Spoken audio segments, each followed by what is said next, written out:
오늘 주시는 하나님의 말씀은 마태복음 6장 12절입니다. 말씀 제목은 인생에 해를 끼친 자를 어떻게 용서할까? 우리 함께 읽겠습니다. 시작. 우리가 우리에게 죄 지은 자를 사하여 준 것 같이 우리 죄를 사하여 주시옵고. 아멘.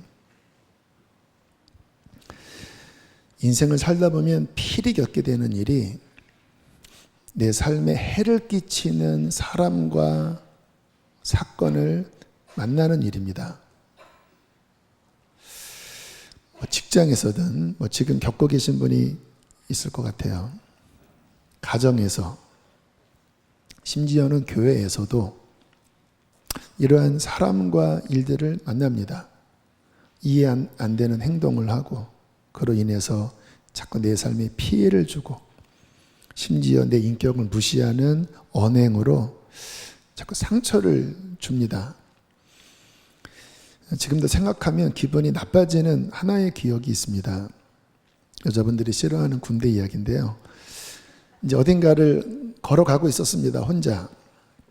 저쪽에서 축구를 하고 있더라고요. 이제 우리 부대원이 아니었기 때문에 모르는 이제 군인들이 축구를 하고 있었고, 어떻게 공이 이렇게 새나가서 제 앞쪽으로 이렇게 흘러 내려왔습니다. 그래서 어떻게 해야 되나 하고 공을 잡아서 이제 발로 차려고 했더니, 오늘 좀 설교는 약간 말이 거할 수 있을 테니까 이해해 주세요. 이게 정서와 언어가 좀 같아야 돼요. 갑자기 그 애가 저한테 야, 이 새끼야, 공 똑바로 줘 이러는 거예요. 처음 보는 애가 병장인데 속에서 갑자기 화끈거리면서 욱 하고 올라오는데, 그러니까 싸움을 잘하게 생겼더라고요. 그래서 그냥 네 하고 주고 제 갈 길을 갔습니다. 생각할수록 화가 나는 거예요. 이 10원짜리가 언제 봤다고 나한테. 공을 발로 차서 줘야지. 그게 가끔 그때 생각하면 이게 속에서 뭔가 이렇게 우욱하고 지금도 올라와요. 왜 그럴까요? 그 말로 인격적 해를 가한 겁니다. 그렇죠. 인격적 해를 가한 거죠. 처음 본 애가 욕을 했으니까. 그러니까 당연히 그 반응이 화가 나는 겁니다. 그러나 그런 일은 잠깐 지나가는 일이에요. 그리고 끝난 일입니다. 감정은 상했지만. 그러나 만약 내 가까이 있는 누군가가 지속적으로 나에게 그런 말을 한다면, 그런 행동을 한다면, 피해를 입는다면 어떻게 될까요? 마치 마음은 칼에 계속 찔리듯이 상처를 받고 곪고 뭔가 문제가 생길 것입니다. 생각하면 화가 나고 잠도 잘 오지 않고, 그 생각하면 지가 뭔데 이렇게 지랄이야, 이런 생각이 너무 시원하네요. 이렇게 말하니까 한번 확 붙어버려 그냥. 내가 가오가 없는 사람은 아닌데 말이야. 이거를 전문 용어로 화병이라고 합니다. 이 속에 화병. 어떤 사람은 인생을 살면서 자신에게 큰 손해를 끼치는 사람을 만납니다. 물질적 손해, 명예의 손해, 인격적 손해. 근데 주로 가까운 사람들을 통해 일어나요.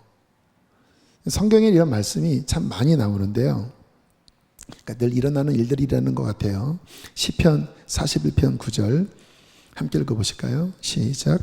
내가 신뢰하여 내 떡을 나눠 먹던 나의 가까운 친구도 나를 대적하여 그의 발꿈치를 드러나요. 나의 가까이 함께 밥을 먹었던 그 친구가 나를 대적하여 발꿈치를 들었다라는 말은 배신했다라는 말이에요.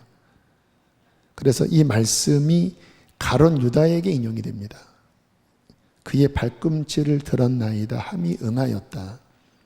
딱 유다가 그런 상황 아닙니까? 제자였는데. 시편 55편 12절 13절 나를 책망하는 자는 원수가 아니라 원수였다면 내가 참았을 것이다. 나를 대하여 교만하게 자기를 높이고 험담하는 자가 나를 미워하는 자가 아니라 미워하는 자였을진데 내가 그를 피하여 숨었으리로다. 13절 시작. 그는 곧 너로다. 나의 동료, 나의 친구요, 나의 가까운 친으로다. 계속 반복하지요. 나의 가까운 자, 나의 가까운 자로부터 배신을 당하는 일.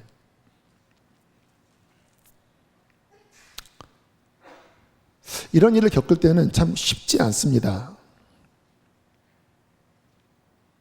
너무 마음이 힘들고, 이러한 일을 우리가 겪을 때 어떻게 대처해야 하느냐는 우리 인생의 너무너무 중요한 부분입니다.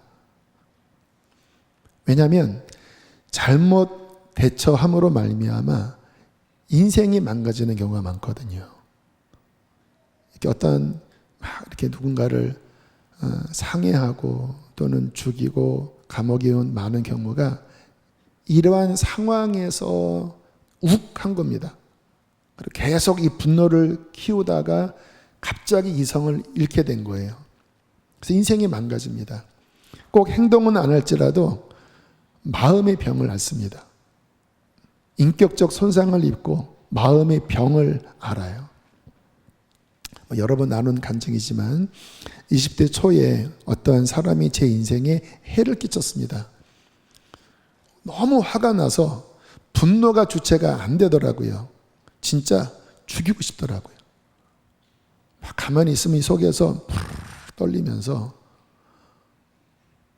뭔가를 막 하려는 이 욕구가 막 이 속에서 일어나는 거예요.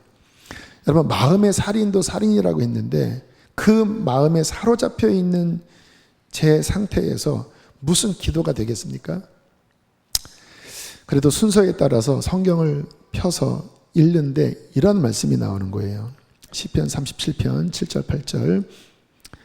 여호와 앞에 잠잠하고 참고 기다리라.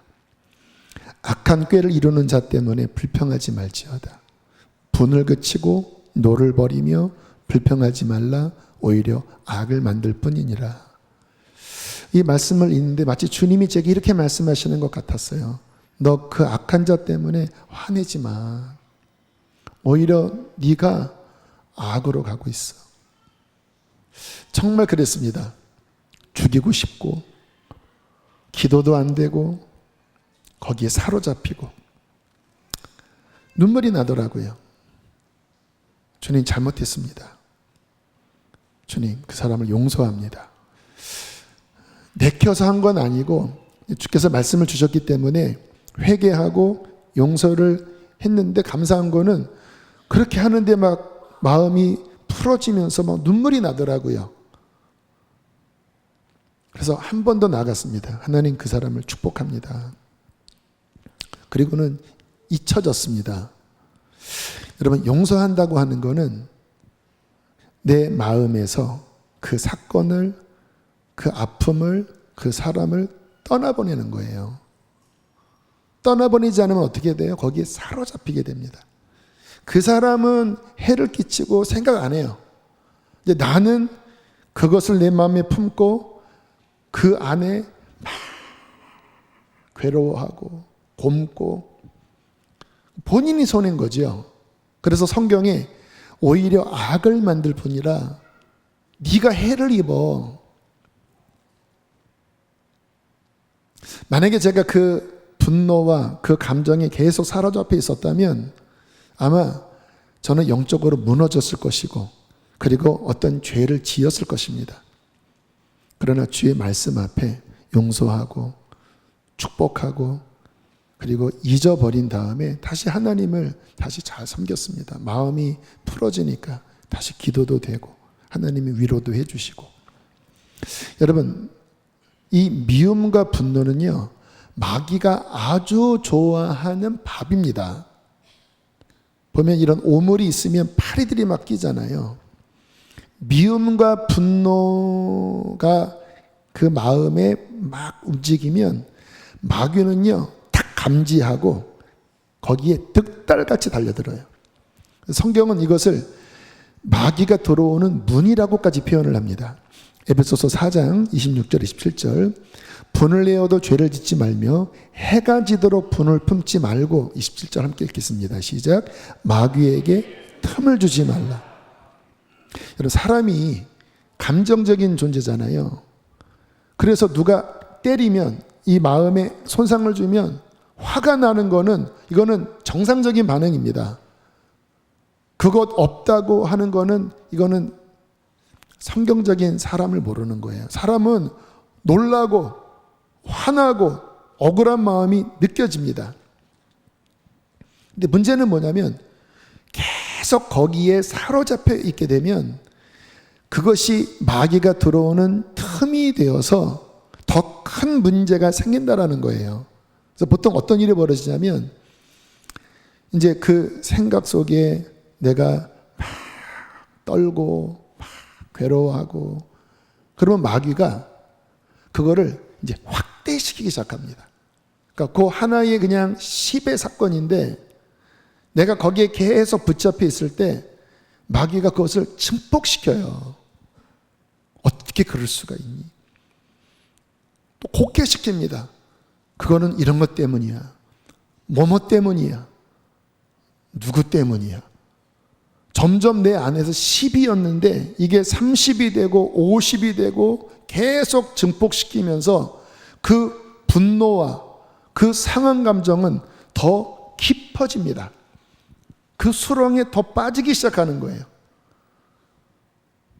나중에 거기에 잡혀 살지요. 마귀에게 잡혀 사는 것과 같습니다. 그러면 기도도 안 되고 영적으로 하나님과 막혀버리게 되고 더 큰 문제가 생기는 거죠. 유대인들은 2차 세계대전 때 엄청난 민족적 상처를 받았습니다. 600만 명이나 학살을 당했다고 하니 지금 이제 그 자녀의 자녀 세대가 지금 이스라엘에서 살고 있는데 얘기를 들어보니까 이 한 가정에 다 한 명씩은 그때 죽었다고 하더라고요. 할아버지가 죽든 엄마가 죽든 삼촌이 죽든.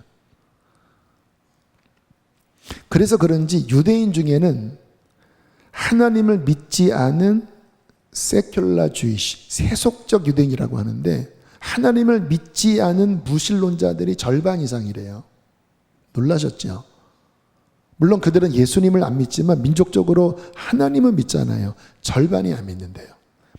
그래서 텔아비브라고 하는 그 도시에 모여있는 젊은이들은 동성애를 1등으로 찬성하고 그리고 방탕하게 지내면서 그들이 술 마시면 하는 말이 하나님이 살아계시면 어떻게 그럴 수가 있어. 우리 민족에게 우리 아버지가 죽고 할아버지가 죽고 본인이 겪지 않은 일일지라도 그 상처가 대대로 이어오면서 거기에 잡혀있는 굉장히 많은 유대인들, 여기 계신 성도님들도 인생을 살면서 본인이나 또 부모님이나 또 직장에서나 요즘 학폭 얘기가 많은데 예전에 학교에서나 교회에서나 여러 사람 속에 여러 관계 속에 어렵고 힘든 일들을 겪으셨을 것입니다. 잘 대처하시면서 이기셨나요? 아니면 그것이 상처가 되고 마음의 병이 되어 지금 내 인생을 갉아먹고 있지는 않나요? 여러분, 그러한 일을 겪습니다. 앞으로도 생길 거예요. 그게 인생이니까. 그러한 때에 이것을 잘 해석하고 잘 대처하는 것은 인생의 너무너무 중요한 요소입니다. 이것에 따라서 인생이 승리하느냐 실패하느냐, 신앙적으로도 성장하느냐 거기서 무너지느냐가 결정이 돼요. 자, 그러면 성경에서는 이 미움, 분노, 내게 상처를 준 원수, 원수라고 해서 너무 막 확대 해석하지 마세요. 뭔가 나를 공격하고 힘들게 하는 사람을 구약에서는 원수라고 표현을 합니다. 또는 대적이라고도 표현을 하고요. 이러한 환경과 사건과 사람들을 향하여 성경은 뭐라고 말씀하실까요? 우리는 하나님 말씀을 들으려고 온 거잖아요. 놀라운 것은 성경에 이와 같은 말씀이 굉장히 많아요. 너무너무 많아요. 왜일까요? 그게 인생에 일어나는 일이기 때문에. 창세기 4장을 보면 형이 동생을 죽인 사건이 나옵니다. 왜요? 시기가 나서, 화가 주체가 안 돼서 형이 동생을, 말도 안 되는 일이 벌어진 거지요. 창세기 4장입니다. 인류 초기입니다. 부모님의 마음은 어땠을까요? 피해자도 자식이고 가해자도 자식이에요. 거룩하게 하시는 하나님의 마음은 어땠을까요? 죽임당한 당사자는 어땠을까요? 형이 갑자기 들로 끌고 가더니 너만 사랑받아 하면서 막 쳐서 죽어갈 때 그 아벨의 마음은 어땠을까요? 성경을 보면 이 아벨의 호소에 대해서 이렇게 말씀하고 있습니다. 창세기 4장 10절입니다. 시작. 내가 무엇을 하였느냐? 내 아우의 핏소리가 땅에서부터 내게 호소하느니라. 하나님이 가인에게 너 뭔 짓을 한 거야? 네 아우의 핏소리가 땅에서부터 내게 호소하고 있어. 뭐라고 호소하고 있을까요? 하나님 저 억울해요. 형이 저 죽였어요. 하나님 형이 저 죽였어요. 그 피가 억울함을 하나님께 호소하는 그 소리를 들으신다라는 거예요. 여러분 지금 보이지 않는 그 수많은 억울한 피들의 소리가 하늘로 올라가고 있다는 걸 아십니까? 하나님은 어떠하셨을까요? 고통스러우셨을 것 같아요. 아름답게 창조한 이 세상이 죄로 인하여 망가져가고 있는 모습. 앞으로 더 많이 그러한 일들이 일어날 것입니다. 결국 하나님은 가인이 저주를 받을 것이라고 말씀을 하실 때 또 가인이 하나님 너무 무거워요. 사람들이 나를 죽일 거예요. 하나님께서 또 보호를 약속을 하시네요. 창세기 4장 15절입니다. 함께 읽겠습니다. 시작. 가인을 죽이는 자는 벌을 7배나 받으리라 하시고 가인에게 표를 주사 그를 만나는 모든 사람에게서 죽임을 면하게 하시니라.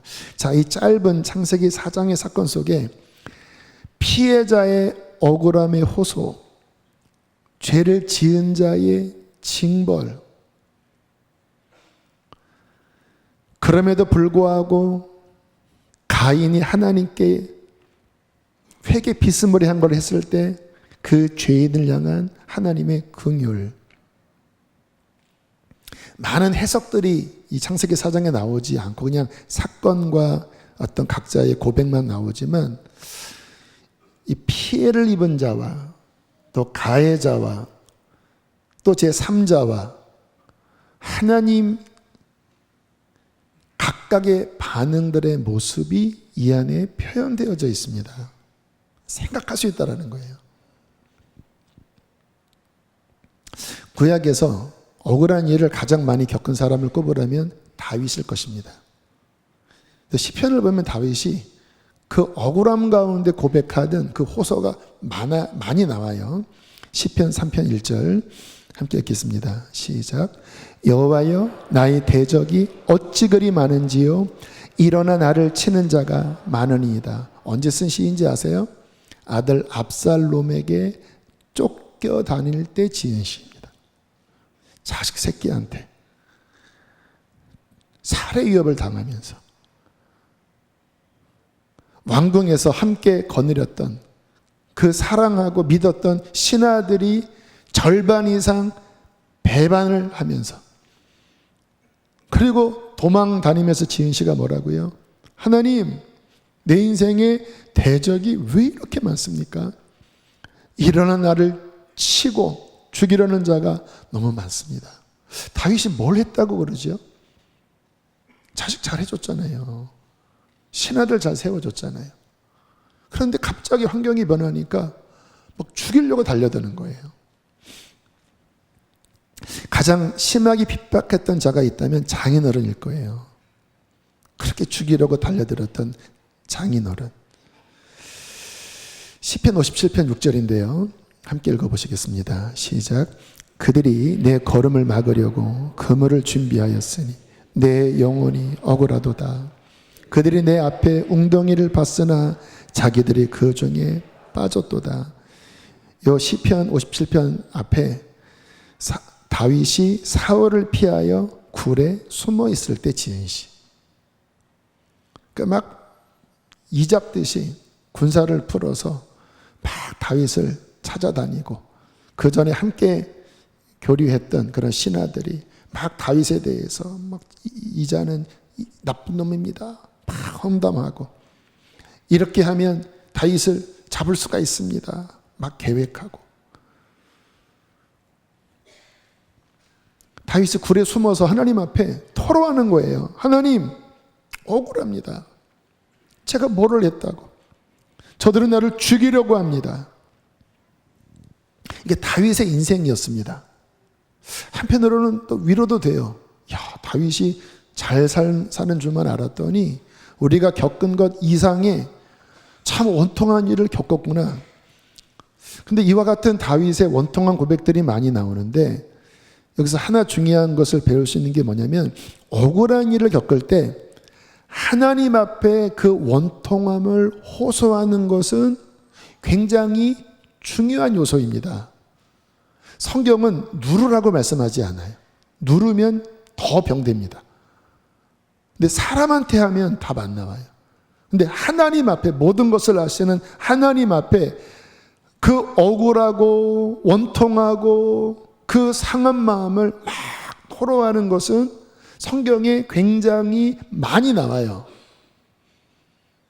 그래서 오늘 그런 분이 있다면 한번 하나님 앞에 토로해 보세요. 주님, 직장에서, 가정에서, 주님, 내가 이것 때문에 마음이 상하고, 주님 힘들고, 주님 이런 것 때문에 억울합니다. 하나님. 그런 상한 마음을 토로하는 것, 하나님 앞에 마음을 토로하는 것은 이 마음을 건강하게 유지하는 데 있어서 굉장히 중요한 기도입니다. 시편에 굉장히 많이 나와요. 그런데 다윗은 하나님 앞에 원통함을 호소했지만 정작 자기를 죽이려는 사울을 만났을 때는 또 다르게 행동을 합니다. 놀랍게 용서를 해요. 2번이나 죽일 기회가 있었죠. 다 죽이지 않습니다. 2번째는 살려주면서 사울에게 이렇게 말을 합니다. 사무엘상 24장 13절입니다. 시작. 옛 속담에 말하기를 악은 악인에게서 난다 하였으니 내 손이 왕을 해하지 아니하리이다. 무슨 말일까요? 악은 악인에게서 나기 때문에 내 손으로 왕을 죽이는 악의 도구가 되지 않겠습니다. 오히려 나는 나를 죽이려는 당신을 용서했습니다. 그리고 나는 공의롭게 심판하시는 하나님께 모든 것을 맡길 것입니다. 그래서 살려드린 겁니다. 하나님이 하실 것입니다. 사울이 이 다윗의 말을 듣고 크게 감동하면서, 왜요? 죽을 뻔했잖아요. 본인 같았으면 100번을 찔렀을 텐데 본인을 살려준 이 다윗의 고백을 듣고, 다윗아 네가 복이 있도다. 너는 크게 될 것이다. 그렇다고 사울이 바뀌었을까요? 바뀌지 않았습니다. 여전히 또 죽이려고 했어요. 여러분, 사람은 거의 안 바뀌는 것 같아요. 물론 바뀌는 경우가 간혹 있습니다. 근데 그것을 기대하면 실망합니다. 사람은 잘 안 바뀌어요. 결국 사울은 하나님의 때에 하나님의 심판으로 블레셋에 의하여 죽임을 당합니다. 그러니까 블레셋이 이제 악의 도구가 된 거죠. 근데 그 사울이 죽었을 때 성경을 보면 다윗이 울어요. 사무엘하 1장 17절, 19절, 23, 24절부터인데요. 다윗이 이 슬픈 노래로 사울과 그의 아들 요나단을 조상하고 19절에 이스라엘아 내 영광이 산 위에서 죽임을 당하였도다. 오라 두 용소가 엎드러졌도다. 사울과 요나단이 생전에 사랑스럽고 아름다운 자이러니 죽을 때에도 서로 떠나지 아니하였도다. 그들은 독수리보다 빠르고 사자보다 강하였도다. 이스라엘 딸들아 사울을 슬퍼하여 울지어다. 진심 어린 애도를 해요. 미워하지 않았던 것입니다. 어떻게 그럴 수가 있죠? 그렇게 죽이려고 몇 번 용서해도 계속 달려들은 그 사울을 향하여 어떻게 미워하지 않고 이러한 진심 어린 기도를 할 수가 있었을까? 그래서 이 다윗이 예수님의 예표입니다. 자, 구약을 정리하면 원수에 대한 호소가 많이 나와요, 구약에. 또 하나님은 의의 하나님이라고 말씀하시면서 그 억울함을 당한 자가 의의 호소를 할 때 그를 위로하시고, 그리고 때로는 하나님께서 심판도 하셔요. 근데 구약에도요, 그럼에도 불구하고 아까 시편 37편 말씀처럼 마음의 분노와 미움과 죽이려는 마음을 갖는 것에 대해서는 구약도 그것을 금하고 있습니다. 왜냐하면 그 당사자에게 해가 되는 것을 하나님이 아시기 때문에. 자, 신약으로 넘어와 보겠습니다. 큰 틀에서는 구약과 같습니다.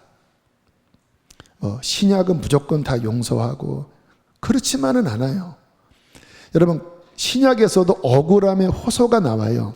계시록 6장에 보면 이제 순교자들의 호소가 나오는데요.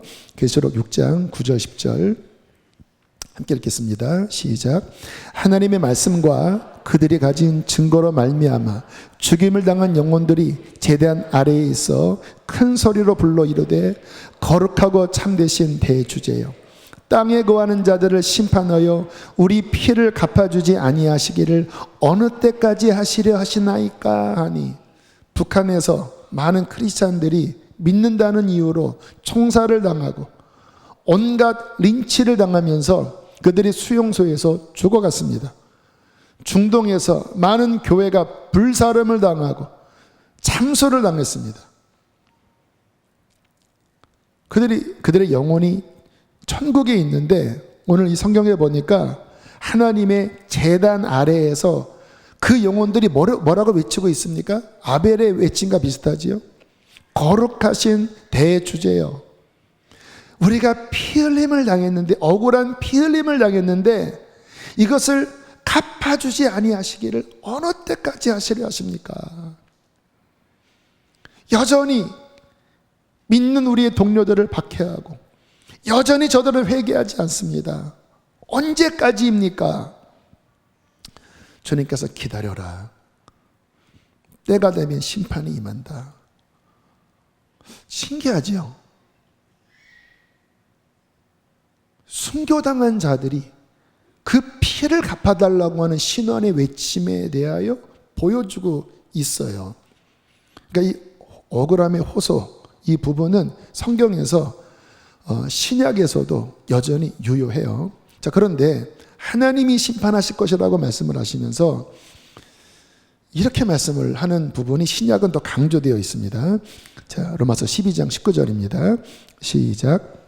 내 사랑하는 자들아, 너희는 친히 원수를 갚지 말고 하나님의 진노하심에 맡기라. 기록되었으되 원수 갚는 것이 내게 있으니 내가 갚으리라고 주께서 말씀하시느니라. 네가 하지 말아라. 하나님이 갚으신다. 하나님은 갚으시는 하나님이시다. 이 의의 하나님은 구약과 신약이 동일한 한 분 하나님이시잖아요. 근데 우리에게 뭐라고 말씀하십니까? 네가 갚으려고 하지 말아라. 왜? 우리는 갚을 수 있는 존재가 못 돼요.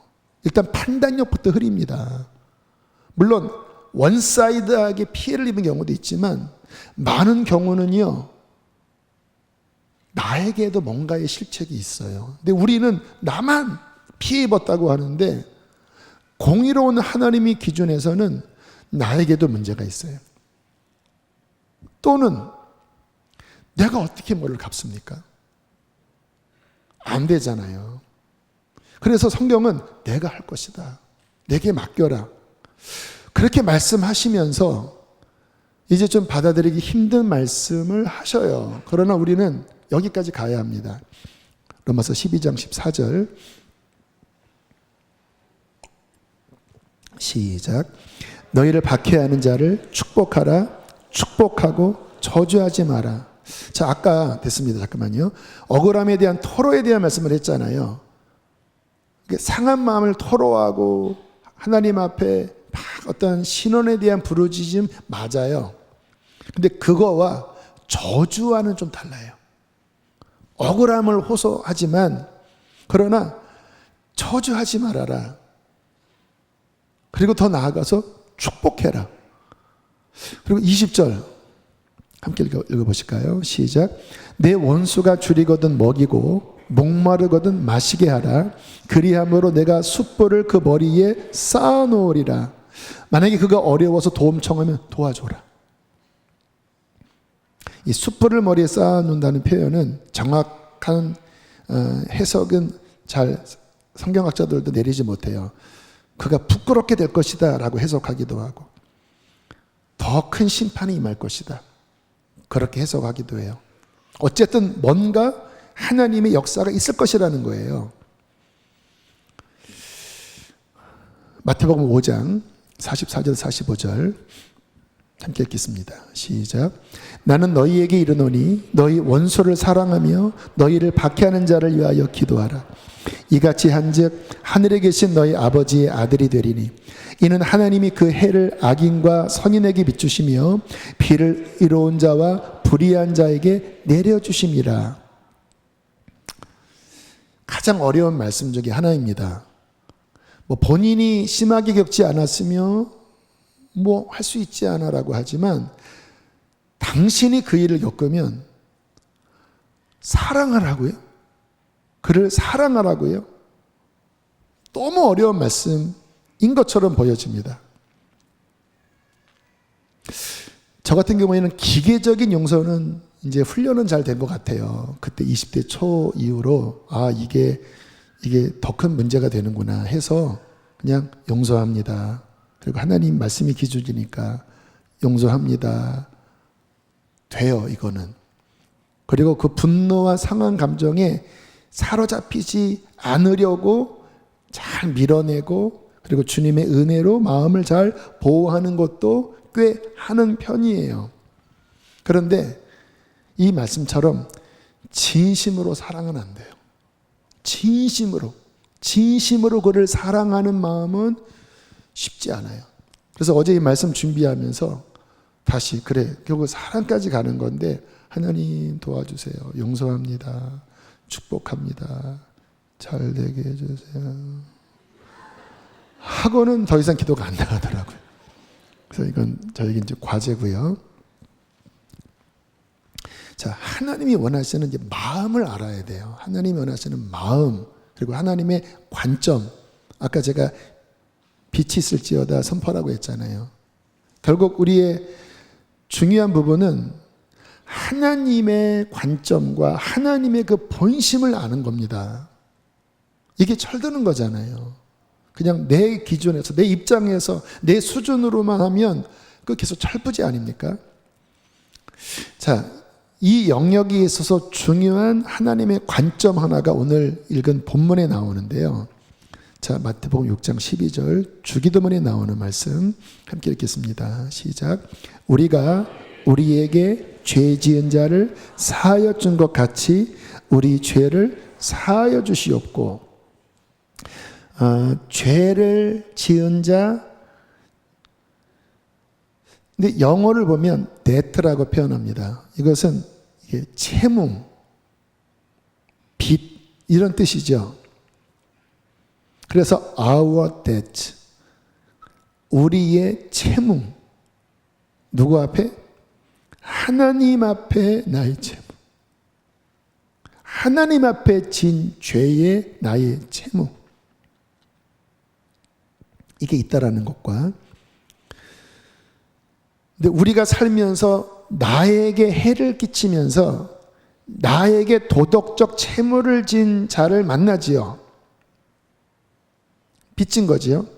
근데 무슨 기도냐면, 하나님, 우리가 우리에게 그 빚진 자를 탕감해 준 것처럼 하나님도 우리의 빚을 탕감해 주십시오. 이런 기도를 드리라는 거예요. 주님께서 기도를 가르쳐 주고 계시거든요. 자, 이건 어떤 뜻일까? 우리가 누군가에게 해를 입었습니다.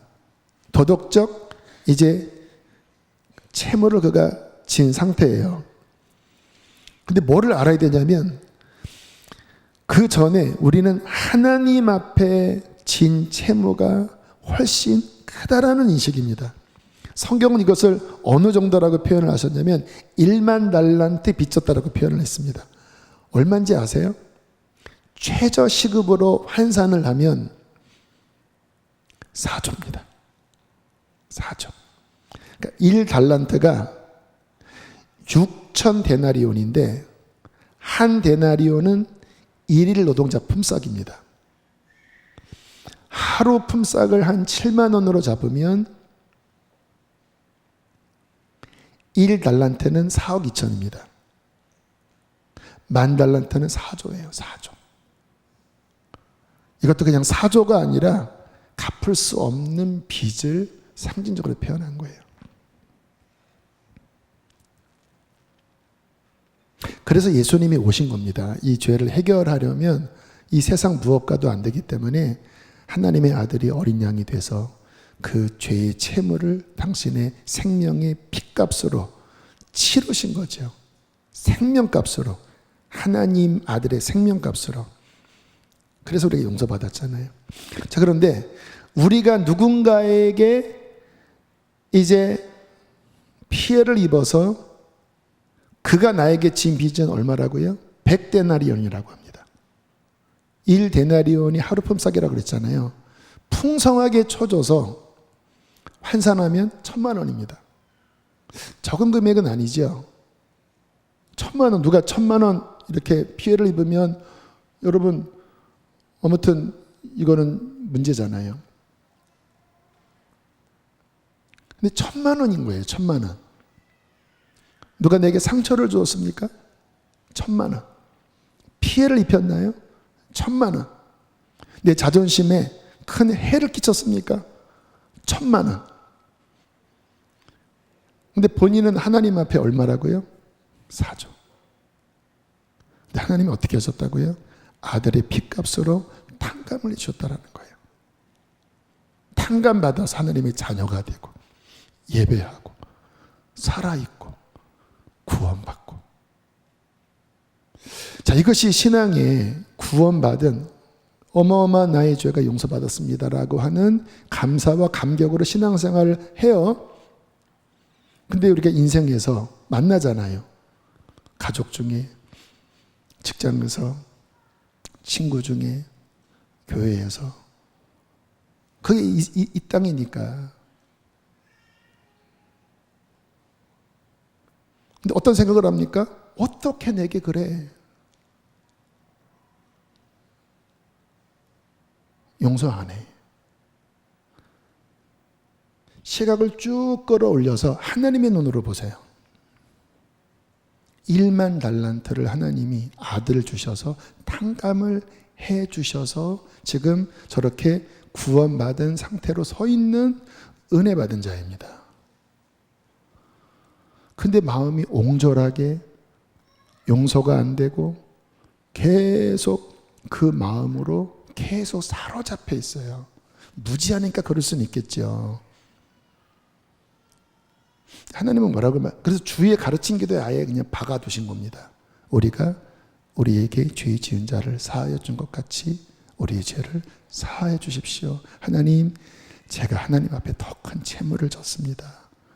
주님, 용서받은 자로서 주님, 용서를 훈련하고 용서를 끊임없이 연습할 수밖에 없는 내 인생입니다.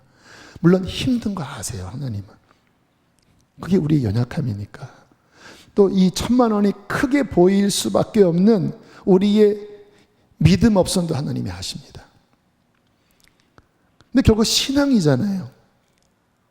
그러니까 하나님 앞에 내가 어떠한 자인지를 끊임없이 겸손하게 기억하면서 마음을 낮추고 어떠한 해를 끼쳤다 할지라도 그 미움에 내가 사로잡히지 않고 그 분노에 사로잡히지 않고 용서할 수 있는 그 훈련을 날마다 하는 것이 하나님 보시기에 마땅한 우리의 모습이라는 것입니다.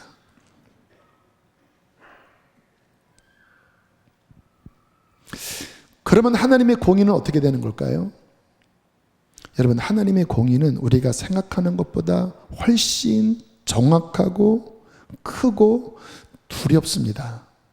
아까 제가 말씀드렸잖아요. 내 기준으로 해서 뭐뭐뭐뭐 잘못이라고 하지만 하나님의 기준의 그 완벽한 그 기준대 위에 서면 우리는 자유로울까요? 교통사고 날 때 분명히 저 사람 과실인데 근데 교통법규로 해서 따지면 그게 원사이드가 없습니다. 뭐 그런 경우도 있지만 많은 경우는 뭐 7대3, 6대4 또는 5대5 또는 어처구니 없이 거꾸로예요. 내가 더 많이 내가 보험료를 내야 되는 하나님의 판단, 심판 그 심판의 기준이 임할 때 나는 자유로울 수 있을까? 또는 정말 저 사람이 잘못해서 그 하나님의 심판이 내렸다 칩시다. 여러분, 그것은 무서운 일입니다. 정말 두려운 일이에요. 우리가 생각하는 것과 상상할 수 없는 그러한 심판이 임할 때 과연 그것을 보고 기뻐한다면 그게 하나님의 자녀의 마음일까요? 여러분, 하나님은 의의를 갖고 계시지만 그분 마음 안에 긍휼을 갖고 계십니다. 그래서 가인에게도 그렇게 하신 거예요. 성경에 이렇게 말씀을 하십니다. 주 여호와의 말씀이니라 내가 어찌 악인이 죽는 것을 조금인들 기뻐하랴. 나는 그가 돌이켜 그 길에서 떠나 사는 것을 기뻐하는 하나님이다. 이게 하나님의 마음, 이 마음 때문에 우리가 용서받고 우리가 하나님 앞에 서 있는 거거든요. 그러니까 그 자를 향한 하나님의 마음도 같은 마음인 거예요. 그래서 구원받은 우리가 연약하니까 상한 마음이 있을 때 하나님 앞에 가서 우리의 억울함과 우리의 고통과 이러한 처지를 호소하는 것은 반드시 해야 합니다. 그러나 끝에 가서는 내가 하나님 앞에 어떻게 용서받았는지를 기억하고 또 하나님의 심판이 얼마나 두려운 것인 것을 기억하고 주님의 마음을 품고 그 사람의 회복과 구원을 위하여 기도하는 것은 하나님의 마음을 받은 정상적인 그리스도인의 마음이고 이것은 하나님 보시기에 아름다운 마음일 것입니다. 그게 하나님의 본심이니까. 그래서 산상수훈 다시 보면 이렇게 말씀을 하고 있는 것입니다. 5장 45절 이같이 한즉 하늘에 계신 너희 아버지의 아들이 되리니. 무슨 의미일까요? 하나님이 그래 내 새끼구나. 네가 내 마음을 이해하는 내 새끼구나. 왜요? 하나님은 그 해를 지금도 악인과 선인에게 비추시며 그 피를 의로운 자와 불의한 자에게 끊임없이 내려주시는 우리 아버지가 그 모습 아닙니까? 48절 함께 읽겠습니다. 시작. 그러므로 하늘에 계신 너희 아버지의 온전하심과 같이 너희도 온전하라. 이게 하나님을 닮은 모습이다. 너도 그렇게 한번 살아봐라. 네 힘으로 안 되면 도움을 청해라. 그렇게 할 때 진짜 복을 하나님이 주실 것입니다. 진짜 복, 마음의 평강, 더 깊은 은혜. 사랑하는 성도 여러분, 어떠세요? 말씀을 들으면서 여러분들이 지금까지 지나오며 겪었던 그 사건들, 그 말들, 그 상처들, 여전히 생각하면 힘들고 아마 괴로우실 것 같아요. 저도 그러니까요. 그런데 하나님은 거기에 사로잡혀 살면서 내 인생이 그 미움과 분노에 갉아먹히기를 원하지 않으신다고 말씀을 드렸잖아요. 바르게 해석하고 바르게 대처해야 돼요. 뭐라고 말씀하십니까? 우리가 하나님 앞에 어떻게 용서받은지, 내가 하나님 앞에 어떠한 자인지를 먼저 겸손하게 기억하라는 거예요. 이게 눈에서 들보를 빼는 거지요. 들보를.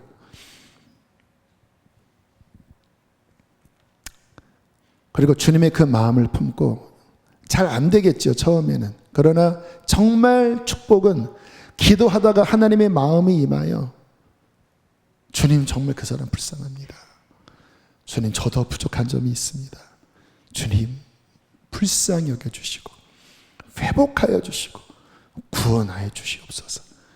그때 하나님은 그 기도를 정말 그 어떠한 기도보다 기쁘게 받으실 것입니다. 그래서 그 사람이 회복되고 살아난다면 그것은요 정말 하나님께 영광이고, 그 기도를 했던 피해를 입은 자에게도 그것이 망하는 것보다 더 큰 상급이 될 줄로 믿습니다. 자, 오늘 이 용서에 대한 성경 말씀을 나눴는데요, 다 다룰 수는 없습니다. 그럼 칼을 들고 달려오는 자를 용서한다고 그냥 그대로 있으면 되나요? 그거 안 돼요. 찔리잖아요. 그때는 몽둥이로 칼을 쳐서 칼을 떨어뜨리고, 그리고 유도를 배웠다면 엎어치기 해서 제압을 하고, 뭐 그런 부분 다 다양하게 그때 맞춰서 대처해야 되는 상황은 다 달라요. 이거는 이제 좀 더 디테일한 지혜에 속한 영역인데, 뭐 그런 부분까지는 오늘 말씀을 못 드립니다. 혹시 누군가 말씀이 건드려져서 해결해야 되겠다, 또 현재 진행형이라고 하면 저희 교회 또 상담 또 전공하신 전도사님 계시니까 한번 문을 두드려 보시면 안내해 주실 것입니다. 아무튼 주님께서 이 말씀을 통하여 우리 마음을 어루만지시고, 우리 인생에 이와 같은 일을 겪을 때 어떻게 대처해야 될지 지혜가 부어지게 되기를 주의 이름으로 축복합니다. 함께 이 시간 찬양하시겠습니다. 이 찬양 많이 부르진 않았는데요, 핵심은 후렴 가사입니다. 예수 닮기를, 예수 닮기를. 우리 함께 가사 함께 고백하시면서 기도하시겠습니다. 내 삶의 소망,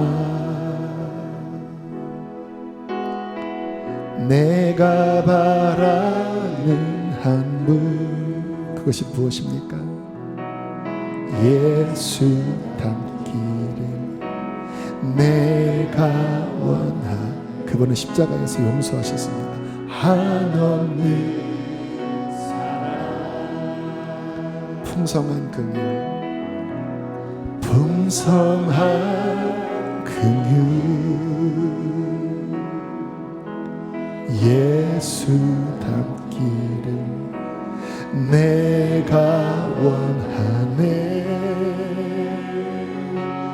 예수 닮기를, 예수 보기를, 예수만 보기를 내가 원하네. 내 평생 소원 예수 닮기를, 예수만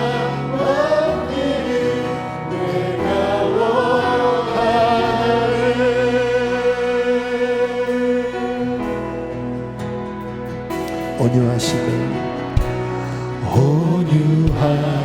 온유하시고, 나는 마음이 온유하고 겸손한 성부 예수 닮기를 내가 원하네. 자비하시고, 주님의 눈빛을 바라봅시다.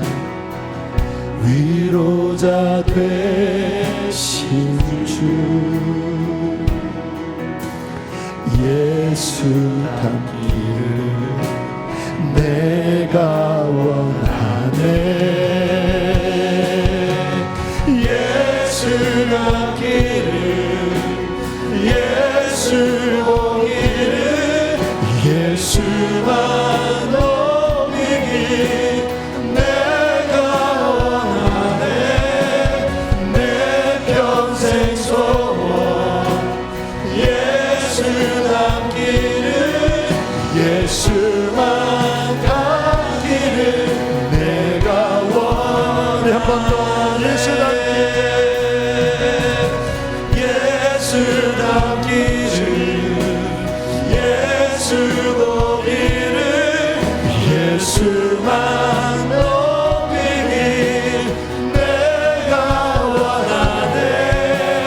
내 평생 소원 예수만 닮기를 내가 원합니다. 예수만 닮기를 내가 원합니다. 우리 기도하실 때 주님, 주의 마음을 닮은 자가 되기를 원합니다. 그러나 내 마음을 억누르고 있는 미움과 분노와 상한 마음, 하나님 아버지 앞에, 긍휼이 풍성하신 하나님 앞에 토로하며 아버지 앞에 풀기를 원합니다. 주여, 그러나 내 마음이 하나님의 마음을 품고 아버지 진정 용서와 아버지 축복으로 아버지 기도할 수 있는 그러한 주님 닮은 자가 되어지게 하여 주시옵소서. 내 삶의 이 저주가 끊어지게 하여 주시옵소서. 우리 주여 한번 부르시고 기도하시겠습니다. 주여,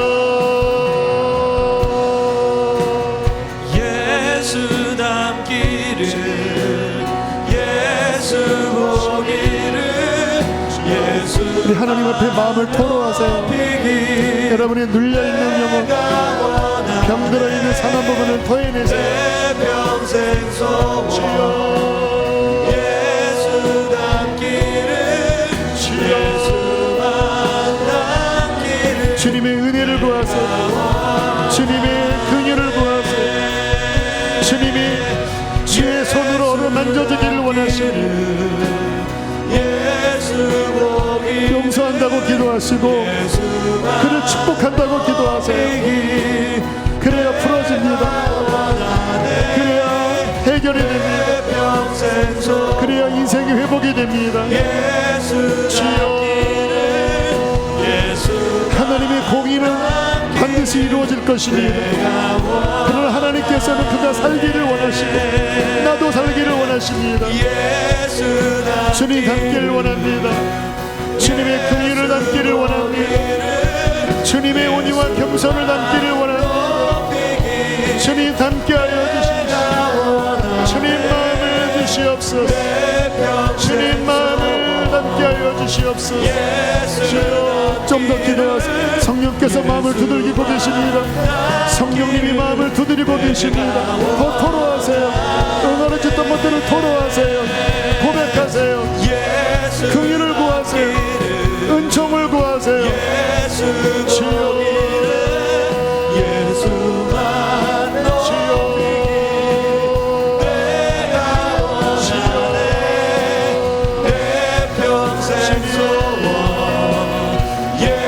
이 시간 기도할 분들은 계속 기도하시고 찬양할 분들은 후렴 우리 다시 한번 주님 앞에 우리의 간절한 소원으로 고백합시다. 예수 닮기를 예수 닮기를 예수 보기를 예수만 높이기 내가 원하네. 내 평생 소원 예수 닮기를 원해요. 예수만 닮기를 내 우리 마지막 한 번 더 예수 닮기를 예수 닮기를 예수 보기를 예수만 높이기 내가 원하네. 내 평생 소원 예수 닮기를 예수만 닮기를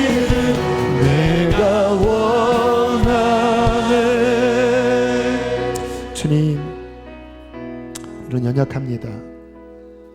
우리를 불쌍히 여겨주십시오.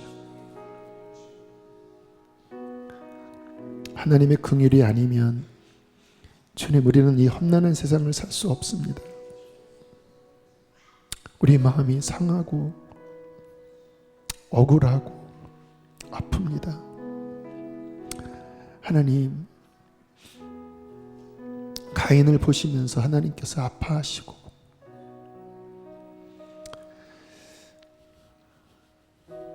우리 주님께서 이 땅에 오셔서 십자가에서 용서를 보여주셨습니다.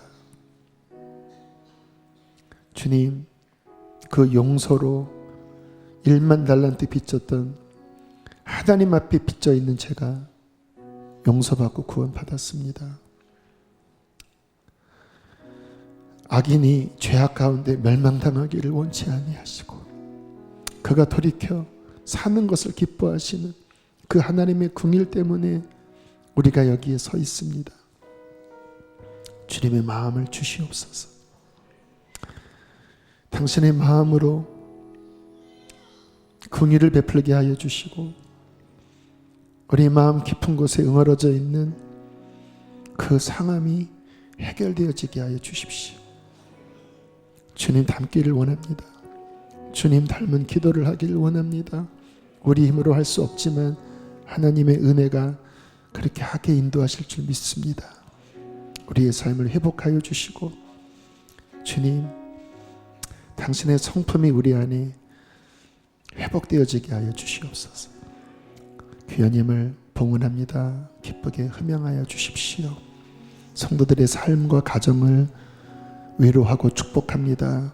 회복하여 주시옵소서. 교회를 주의 손에 올려드립니다. 회복하여 주시옵소서. 민족을 주께 올려드립니다. 회복하여 주시옵소서.